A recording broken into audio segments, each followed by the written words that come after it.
ili kumfanyia wepesi wa kufika Yerusalemu mapema. Amen. Na hata kwenye safari yako unahitaji wasaidizi wa hatima ili uweze kufika kwa mapema. Amen. Ni lazima uwe na wasaidizi wa hatima.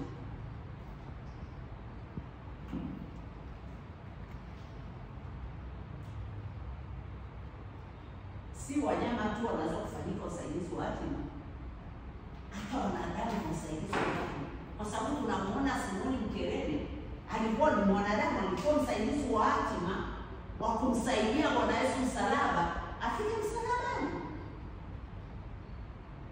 Wakati Yesu alipokuwa amelemewa na ule msalaba, anatembea anaanguka na ule msalaba ameshika nguvu, Simoni Mkirene alisaidia kubeba ule msalaba. Kwa hiyo safari ya Yesu kufika msalabani ilikuwa nyepesi, kwa sababu ule msalaba ulikuwa ukimwangusha. Unajua mtu akianguka tena mpaka aanguke, mtu ambaye alikuwa anatembea alikuwa ameshatembea hapa na mpaka huko. Amen.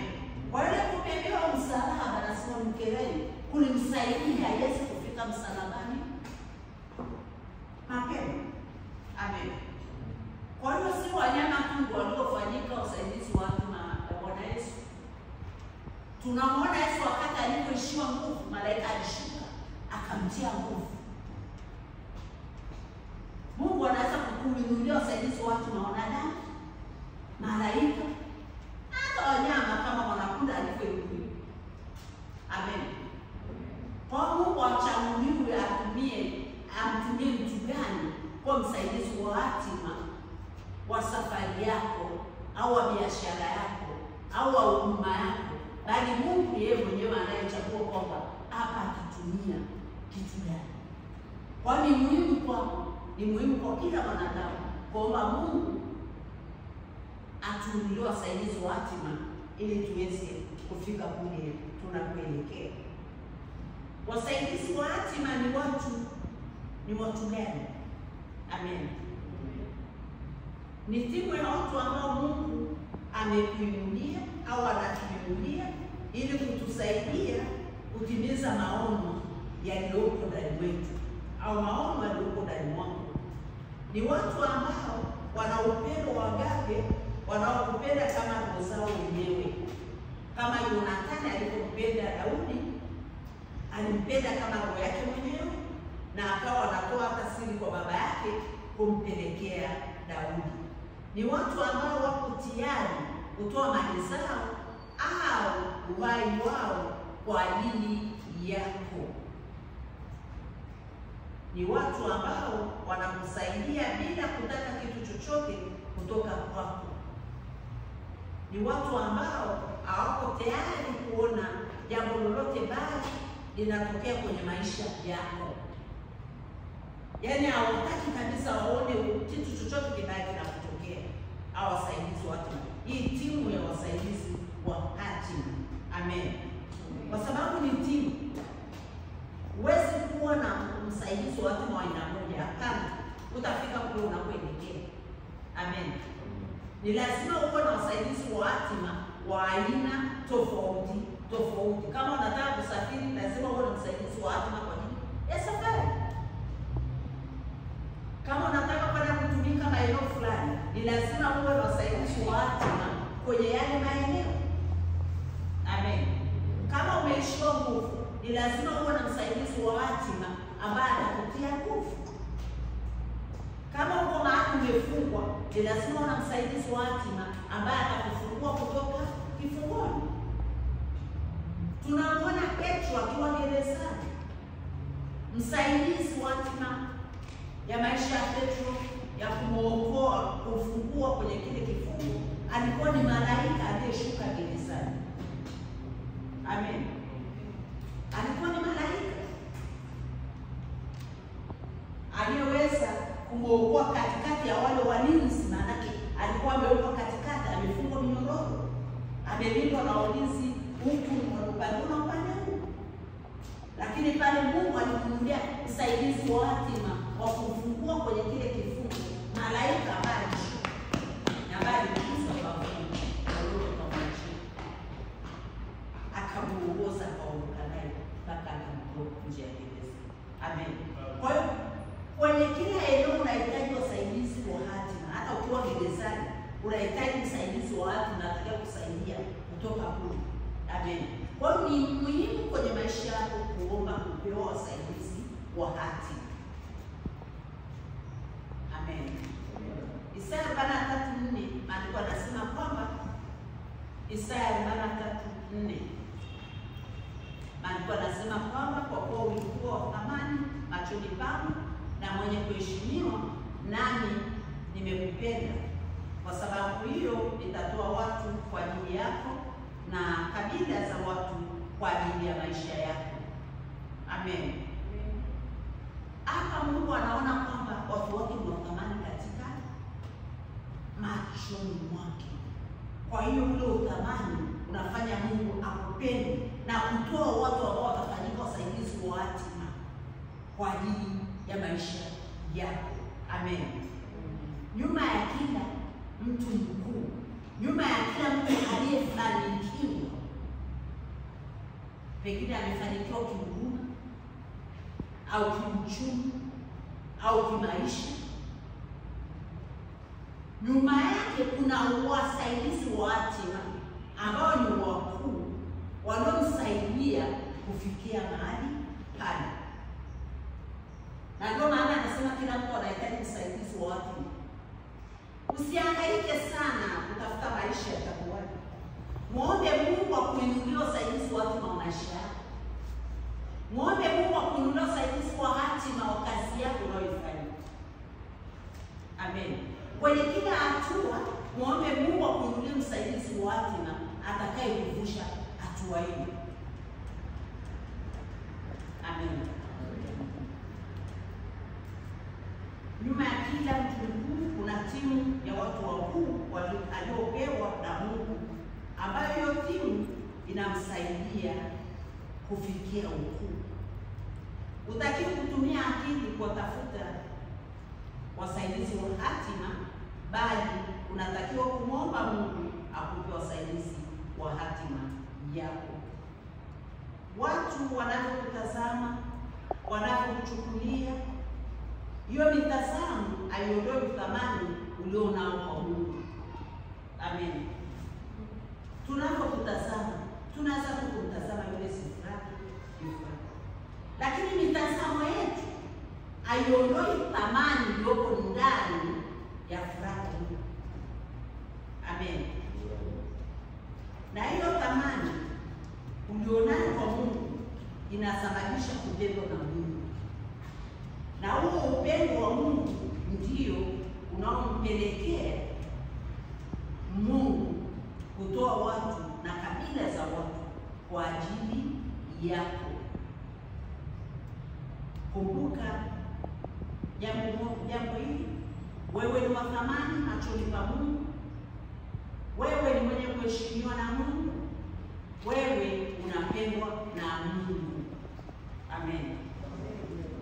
Unakuwa thamani machoni pa Mungu, unakuheshimiwa na Mungu na kupendwa na Mungu ni vitu vitatu.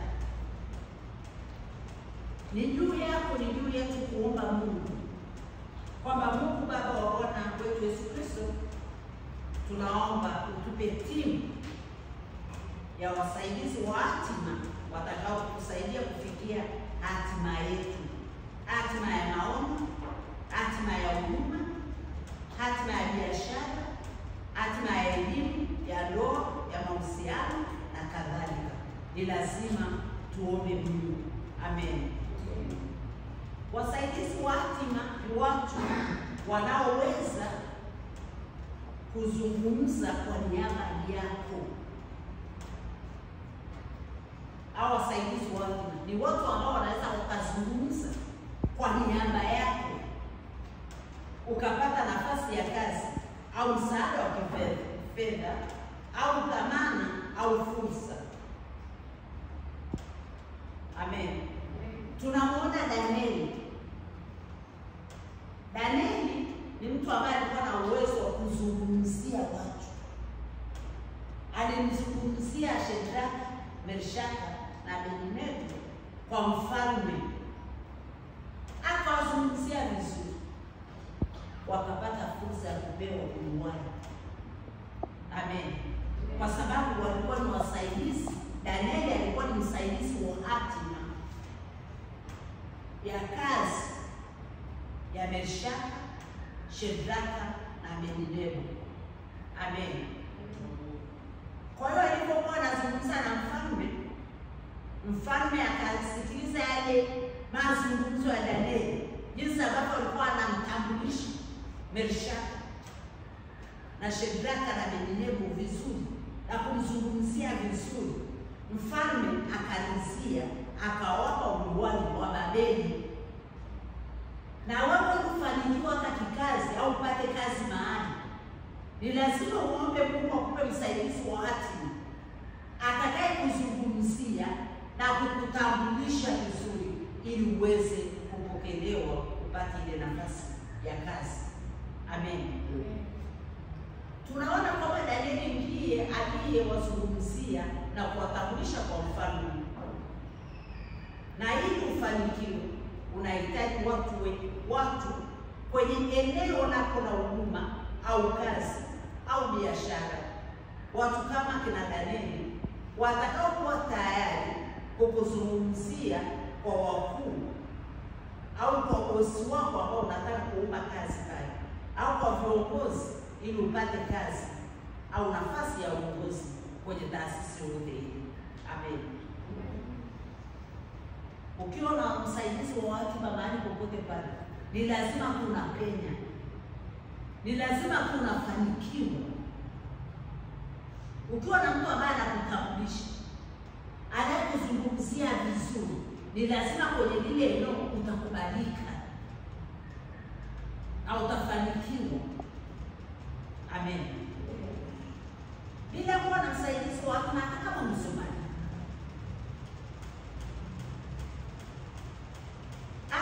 umesomaji, unaweza kuwa ni msomi mzuri sana na una CV nzuri sana, lakini haupati kazi na unaishi maisha ya maskini ya shida, lakini umesoma sana. Shida kuu, umepungukiwa na msaidizi wa hatima atakayeenda kukutambulisha kwa wakuu na kukuzungumzia vizuri ili uajiriwe upate kazi. Amen. Kila mahali kuona mtu amefanikiwa mahali ndio kabisa kwamba kuna mtu aliyempeleka pale. Kuna watu wengi tunaomba kazi. Na tunaomba kazi kwa sababu nasikia tunasema fulani alifanya kazi nzuri sana. Alifanya kazi hoteli fulani. Na alikuwa mzuri sana. Na hakuwahi kuharibu kitu chochote pale. Yale maneno yanakuingia. Amen. Kama alipoingia Sauli wakati Yonathani akimzungumzia Daudi vizuri na Sauli akagairi kumuua Daudi. Au maneno yanaingia mtu na mtu una yakikuingia ukayaelewa, huyu mfanyakazi ananifaa. Nenda mwambie aje akanipoti taarifa fulani na sifa yake. Amen. Kwa hiyo ni lazima watu tunahitaji au wasaidizi. Wasaidizi wa hatima ni watu ambao ni nguzo kwenye eneo lako la huduma au eneo lako la kazi au eneo lako la biashara au eneo lako la maono au eneo lako unaloishi. Ni watu ambao ni nguzo, ni watu ambao ni wakuu. Amen. Kama wenye vitu wakiji, wale ni watu ambao ni nguzo. Wenye vitu wa vitongoji, watendaji, mabalozi wa nyumba 10, wale ni wasaidizi wa watu ambao ni wakuu kwenye yale maeneo. Amen. Na ili ufanikiwe kwenye eneo fulani au ili utambulike kwenye eneo fulani au kwenye kijiji unachoishi, unahitaji balozi au mwenyekiti wa kitongoji au wa kijiji au mtendaji wa kutambulisha na kukuzungumzia vizuri. Amen. Pale unakubalika kwa sababu umezungumziwa, umetambulishwa vizuri na watu wakuu, wakakutambulisha kwa watu wenzao wakuu, kwa hiyo pale unakubalika. Amen. Hawa ni watu wakuu kwenye eneo la maono yako, huduma ambayo huko na ni watu ambao wako tayari kukupa mkono wa ushirika ili ufanikiwe. Amen. Ukiwa na maono ya kuwa kiongozi kwenye taasisi au nchi au kanisa au kwenye kampuni, ni lazima uwe na timu ya viongozi au watu ambao wamewahi kuwa viongozi hapo, watakao kupa mkono wa ushirika, yaani kukutambulisha kwa wakuu. Amen. Hata kanisani, ili uweze kuaminika, ni lazima kuna watu watakao kuzungumzia tu vizuri kwa viongozi, kwamba huyu mwenendo wake ni mzuri, ni mtu mwenye tabia nzuri, anafaa kuwa kiongozi. Amen. Ni lazima uwe na watu ambao watakuzungumzia vizuri, na watu ambao wanakuzungumzia vizuri ndio tunaowaita wasaidizi wa hatima kwenye uongozi wako. Amen. Ukitaka kuwa mfanyabiashara mkubwa, lazima utafute timu ya wafanyabiashara wakubwa. Yaani ukitaka kuwa mfanyabiashara mkubwa pengine mkoa wa Arusha, ni lazima utafute timu ya wafanyabiashara wakubwa watakao kupa mkono wa kuume wa ushirika. Amen. Ili ufikie kuwa mfanyabiashara mkubwa. Ukitaka kuwa daktari bingwa, ni lazima uwe na timu ya madaktari bingwa. Amen. Ambao watakuzungumzia vizuri ili ufikie na wewe level ya kuwa daktari bingwa. Amen. Hata kama una sifa, utabaki nayo nyumbani, haina kazi. Ni lazima utafute watu ambao watakutambulisha, watakuzungumzia vizuri ili uweze kuinuliwa uwe mtu mkubwa. Nilishasema kwamba nyuma ya watu wakuu kuna timu ya watu wakuu ambao ndio wanaokuwezesha ukafikia nafasi ya kuwa mkuu. Wagalatia 2:9. Wagalatia 2:9. Tena walipokwisha kuijua ile neema niliyopewa, Yakobo na Kefa na Yohana wenye sifa kuwa ni nguzo, walinipa mimi na Barnaba mkono wa kuume wa shirika, ili sisi tuende kwa mataifa na wao waende kwa watu wa tohara. Amen. Hapa ni Paulo na Barnaba. Kina Kefa, Yakobo na Yohana walipokwisha kuijua ile neema ambayo Mungu ameachilia ndani ya Paulo na Barnaba, baada ya kujua ule wito ambao Mungu ameweka ndani ya Paulo na Barnaba, basi Kefa, Yohana na Yakobo waliwapa mkono wa kuume wa ushirika. Amen. Waliwakubali, wakaanza kuwazungumzia na kuwatambulisha vizuri kwa watu wenye sifa ya kuwa mtu kwenye lile eneo ambalo Paulo na Barnaba walikuwa na maono ya kwenda kumtumikia Mungu hapo. Kwa hiyo mafanikio ya Paulo na Barnaba yalitokana na Yakobo, Kefa na Yohana kwa sababu waliwatambulisha na kuwazungumzia vizuri kwa watu wenye sifa ya kuwa nguzo, na Paulo na Barnaba wakakubalika. Kwa hiyo huduma yao walifanikiwa kihuduma kwa sababu kwanza walikubalika, watu waliwaelewa kulingana na wale watu. Paulo na Barnaba wao walikuwa watumishi wa Mungu. Amen. Lakini Kefa, Yohana na Yakobo walikuwa ni watu wakubwa kwenye kanisa, walikuwa ni watu wakubwa kwenye yale maeneo, walikuwa ni watu, ni viongozi.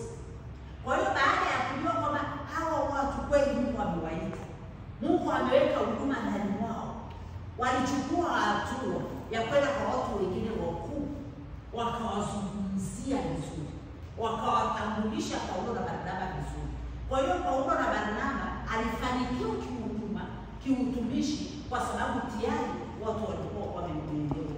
Kwa hiyo walikuwa wanamkubali, wanamsikiliza. Amen. Kwa hiyo tunaona kabisa mafanikio ya Paulo na Barnaba yalitokana na kutambuliwa na watu wenye sifa ya kuwa nguzo ya kanisa ambao alikuwa ni Yakobo, Kefa na Yohana.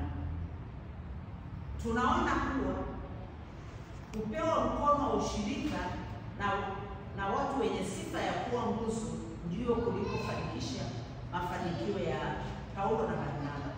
Tunaona kwamba kutambulishwa kwa mataifa wenye sifa ya kuwa nguzo maeneo yake ndio kulikofanikisha mafanikio ya Paulo na Barnaba. Amen. Kwa mantiki hii, ili mimi na wewe tufanikiwe kwenye maeneo ambayo tuko kihuduma au kiutumishi, kibiashara, kikazi, tunahitaji kutambulishwa. Tunahitaji kutambulishwa na wakuu walio kwenye hilo eneo. Amen. Ili ufanikiwe kufanya biashara hapo Tegero, unahitaji kutambulishwa na watu wakuu wa pale Tegero. Vinginevyo unaweza ukaitwa jambazi au mwizi, kwa sababu watu hawakutambui, hawakuelewi. Lakini ukiwa na watu wakuu kwenye lile eneo, wakasema unifanya biashara na shughuli, watu watakukubali, watakuelewa, na wale watu watakuwa wakikuunga mkono. Amen. Paulo na Barnaba wasingepewa mkono wa ushirika na wenye sifa ya kuwa nguzo kwenye eneo lao la huduma, ingekuwa ni vigumu sana Paulo na Barnaba kufanikiwa kihuduma. Ingekuwa ni vigumu sana. Ukaona mtu yote amepita pale kwako, umjui kabisa, hujawahi kumuona, ni vigumu sana hata kumpa nafasi ya kusikiliza.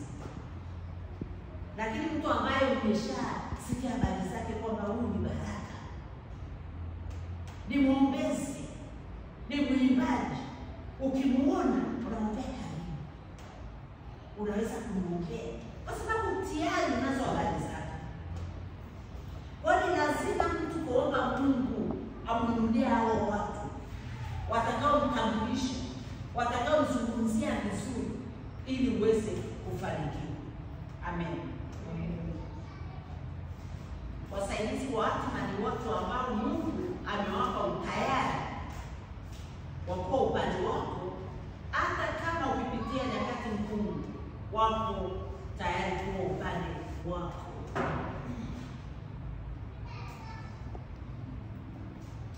Wasaidizi wa hatima ni watu ambao Mungu amewapa utayari, yaani wamewekea utayari wa kuwa upande wako, hata kama unapitia hali ngumu kimaisha. Hawatakuacha, hawatakukimbia, hata kama wakija kwako wapate hata maji ya kunywa, hawataacha kukufuata, kwa sababu ni tayari Mungu ameshawawekea utayari wa kuwa upande wako. Katika maisha tunahitaji kuwa na watu ambao tukipita kwenye nyakati ngumu, wao upande wetu na kututia moyo, kutufariji, hata kutoa mali zao kwa ajili yetu. Kuna wakati watu unaweza tukapitia nyakati ngumu, hata mwingine unaweza ukaumwa, ukaugua, unakuwa ni wakati mgumu kwako. Lakini ukiwa na wasaidizi wa hatima maisha yako, watakuwa pamoja na wewe, wakikufariji, wakikutia moyo. Na unajua basi wakati ukiwa na uhitaji wa aina fulani, unapoona mtu anayekutia moyo, anayekufariji, unatiwa nguvu, imani inajengeka ndani mwako, unainuka tena. Hata kama ulikuwa umekata tamaa, unainuka tena, tumaini linakurudia. Amen. Na watu hao ni Mungu pekee ndiye ambao na watu wao. Na ndio maana anasema hatuwezi kuwapata watu wako kusema ya kwamba ana nataka wewe uwe msaidizi wako kunisaidia. Hatuwezi kupata watu wako aina hii. Tunawapata tu kwa maombi.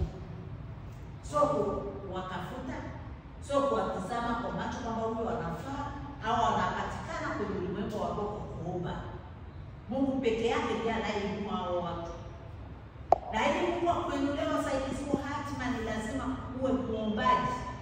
Ni lazima uwe ni mhitaji wa kuwa na watu kama hao kusaidia. Na uwe umepiga magoti, umeomba Mungu ili Mungu akuinulie hao watu. Amen. Samueli wa kwanza 18:1.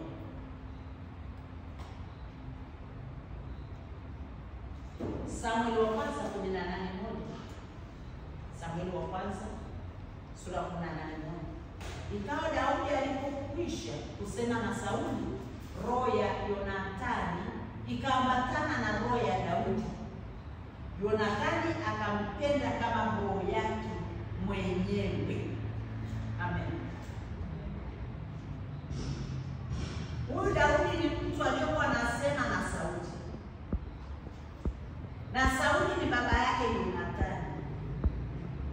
Lakini roho ya mtoto wa Sauli iliambatana na roho ya Daudi, hata akampenda kama roho yake yeye mwenyewe. Kwa hiyo Yonathani akawa tayari kabisa kumsaidia Daudi.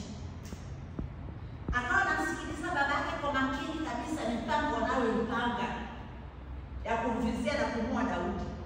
Anaenda kumwambia Daudi.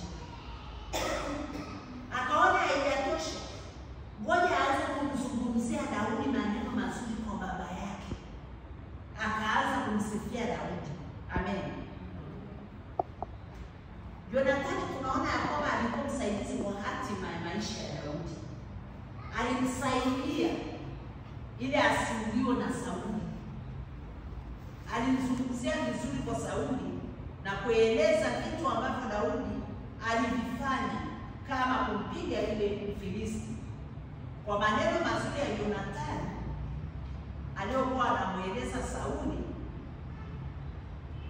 yalimpelekea Sauli kusikiliza sauti ya mtoto wake Yonathani na kuapa aishivyo Bwana, yeye Daudi hata uaua. Amen. Daudi alikuwa ni adui wa Sauli, na Sauli anafanya kila mbinu kumvizia ili kupata. Lakini kwa vile Mungu alimuinulia Daudi msaidizi wa hatima ya maisha yake, ambaye ni Yonathani mtoto wa Sauli, baba yake alikuja kusikiliza maneno ya msaidizi wa hatima ya maisha ya Daudi, ambaye ni mtoto wake Sauli mwenyewe Yonathani, na kugairi akaapa ya kwamba jinsi Bwana aishivyo, yeye Daudi atauliwa. Amen. Tunaona pia msaidizi wa hatima wa maisha ya Daudi pia ni mkewe Mikali.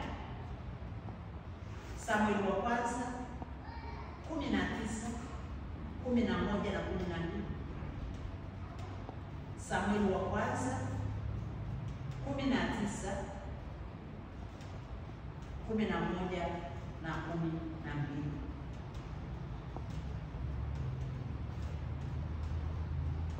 Samueli wa kwanza sura 19 mstari wa 11 na 12. Mikali mkewe Daudi alikuwa msaidizi wa hatima ya maisha ya Daudi. Alimsaidia kwa kumshauri ajiponye nafsi yake usiku kwa kutoka maeneo yale, naye Mikali akamteremsha Daudi dirishani, naye akaenda akakimbia na kuokoka. Amen. Unamuona huyu mke wake pia, Mungu alimuinulia Daudi mke wake kwa msaidizi wa hatima maisha yake. Naye Mikali akamwambia mume wake, ukitaka kujiponya nafsi yako, usikae hapa mpaka asubuhi, uondoke mahali hapa. Daudi naye akatii, mkewe akamshusha, akamteremsha dirishani, Daudi akakimbia akaondoka kwenda sehemu nyingine, na akawa amepona na mkono wa mtu jeuri ambaye alikuwa ni Sauli, aliyekuwa anamvizia na kutaka kumuua. Wasaidizi wa hatima ni watu walio tayari kutoa fedha kwa ajili yako ili ufanikiwe kuifikia hatima yako. Wasaidizi wa hatima ni watu walio tayari kutoa fedha kwa ajili yako ili ufanikiwe kufikia hatima yako. Amen. Tunaona Luka 8:3. Injili ya Luka Mtakatifu sura ya 8 na mstari wa 3.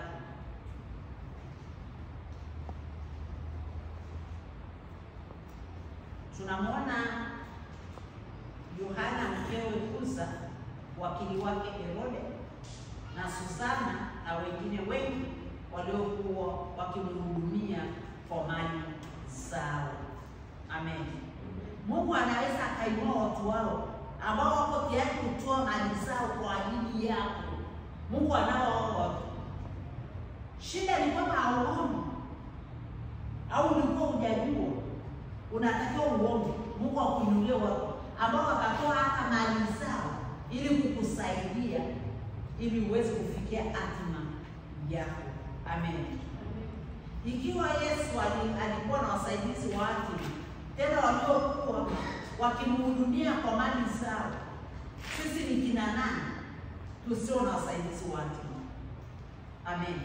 Bwana Yesu mwenyewe alikuwa na wasaidizi wa hatima, watu ambao walikuwa wanatoa mali zao kumhudumia.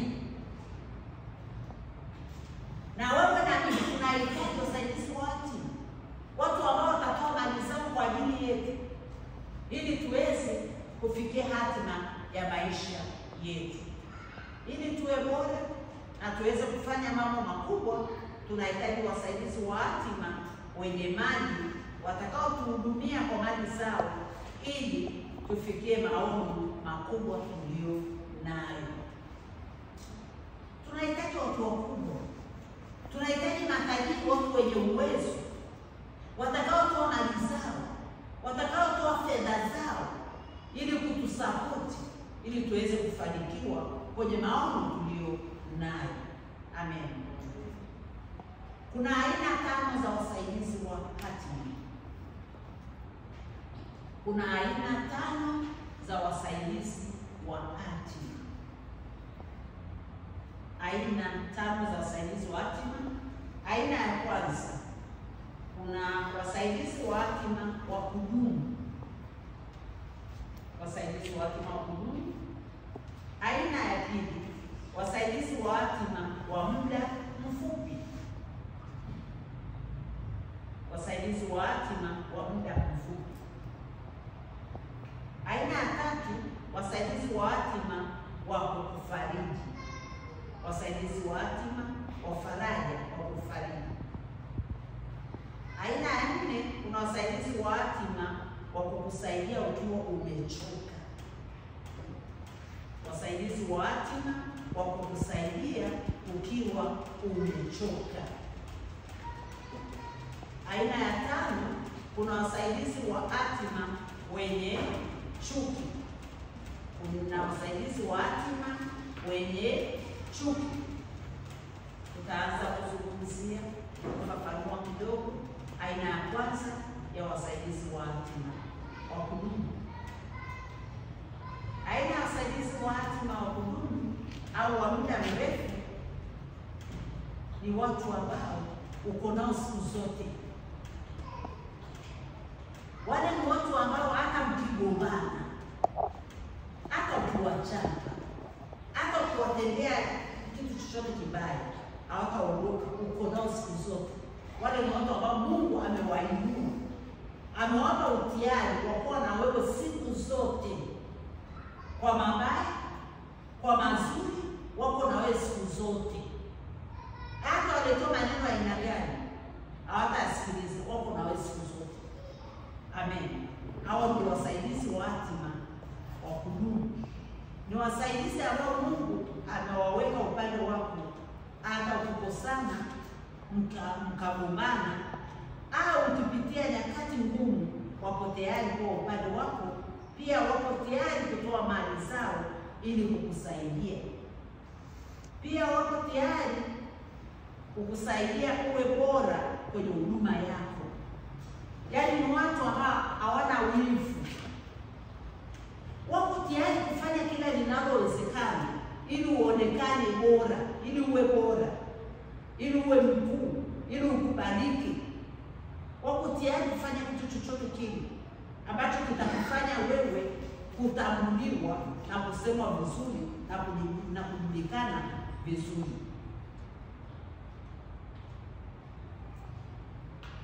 Na hawa watu wanakusaidia, na pamoja wanakusaidia kukushauri.